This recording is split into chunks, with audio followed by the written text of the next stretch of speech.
كابتن طارق الاهلي كالعاده بيقدر ان هو يرجع في الثواني الاخيره. هو ده النادي الاهلي وهي دي عزيمته وشخصيته. طيب يعني طبعا ما فيش شك، طبعا بنقول مبروك للنادي الاهلي، هارد لك الحقيقه لنادي الجونه عمل جيم عالي جدا، خاصه الشوط الاول من الناحيه الهجوميه. الشوط الثاني الحقيقه كان فيه تراجع شويه في اداء الجونه في الناحيه بعد الهدف بالذات اللي جابه جده في الشوط الثاني. بالتاكيد طبعا المباراه عصيبه للفرقتين. النادي الاهلي نجح ان هو يقتنص 3 نقاط في منتهى الاهميه، ومن تيم عنده نشوه انتصار مع فريق بيراميدز الماتش اللي فات، وبالتالي كان عنده معنويات عاليه جدا، عنده ثقه كبيره جدا.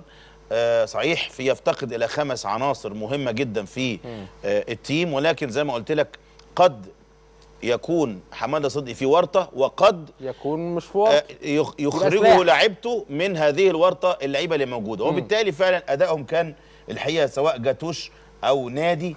اللي كان مفاجاه بالنسبه لنا النهارده يعني احمد سمير قال ان هو الولد ده كان بيلعب فيرود او بيلعب وينج او يعني مهاجم، يعني فانه يكون ان حماده صدقي يوظفه في هذا المكان وينجح بهذه لعب كويس.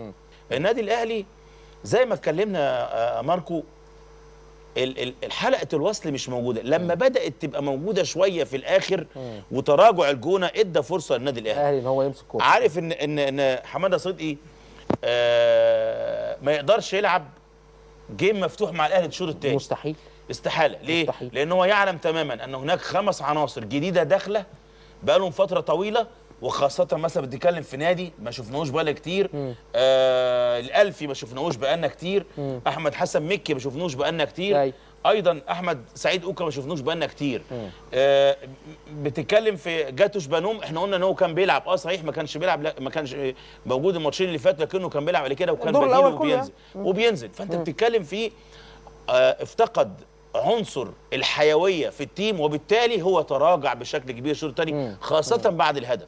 يعني يمكن الهدف كان جاي من هجمه عنتريه لجده وساعد فيها سعد سمير مع محمد هاني، بس سعد كملها يعني. سعد سمير كملها. وبالتالي انت بتتكلم في الحيويه اللي كان مفتقدها الجونه الشوط الثاني. لا دي اوف سايد الكره يعني، ده الهدف بتاع الاهلي.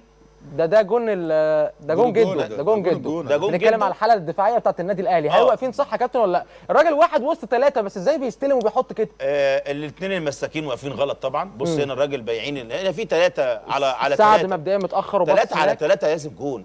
هنا نقص عدد شديد جدا. تتكلم في 3 لعيبه احمر مع 3 لعيبه ابيض. مش المفروض يبقى كده، على الاقل 5 احمر، على الاقل 4. ده اقل حاجه 4. يبقى في حد مغطي الحته الفاضيه اللي بيتحرك فيها جده دي، العمق، اللي هي العمق.